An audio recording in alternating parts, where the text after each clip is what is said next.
শুভ সন্ধ্যা দর্শক। আমি এসছি বাবুরহাটে। একটা ঘটনা, বাবুরহাটটা বেশ জমজমাট জায়গা। লাস্ট 4-5 বছরে অনেক ডেভেলপ। আর যেগুলো ফাঁকা জমি জমা ছিল সবই ধীরে ধীরে ভরে যাচ্ছে। একটা সেন্ট্রাল স্কুল আছে, 5 মিনিটেই শহর টাচ একটা জায়গা, শহরতলি 5 মিনিটের ডিস্টেন্স শহর এখান থেকে, হসপিটাল কি সব কিছুই। তো বাবুরহাটের এই যে রোডটা যে হয়েছে যথেষ্ট বড় চওড়া, তুফানগঞ্জ রোড, এটা আপ টু আসাম, মানে এটা দিয়ে আসামও যায়, আসাম গুয়াহাটি সবই। তো বাবুরহাট বাজারটা বেশ সুন্দর ভাবেই গড়ে ওঠা।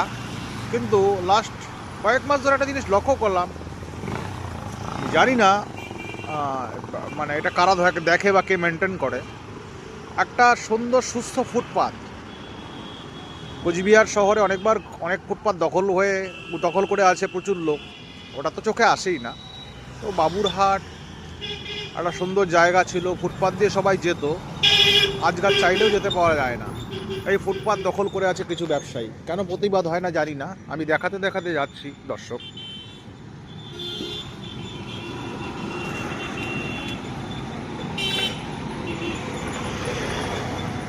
এটা সবজি মন্ডিতে ঢোকে সোজা, এই যে ফুটপাথের রাস্তা।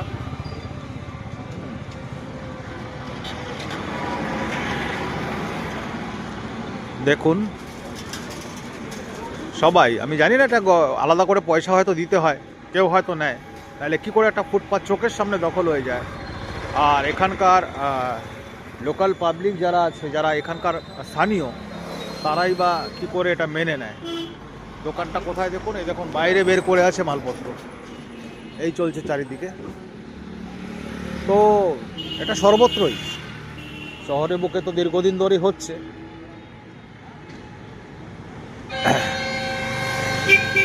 আমরা আসলে চাইলে অনেক কিছু করতে পারি, কেন করি না জানি না। একটা দোকান উঠে গেল, একটু আগে একটা দোকান ছিল এখানে, যাই হোক একটা দেখা যাচ্ছে, এই দেখুন দখল করে আছে। আর একটা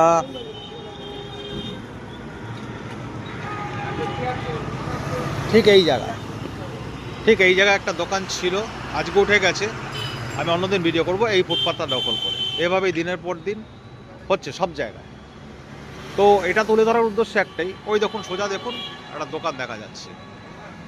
তো এইভাবেই দিনের পর দিন ফুটপাথ দখল করে হচ্ছে, শহর জাম করা হচ্ছে, এই চলছে।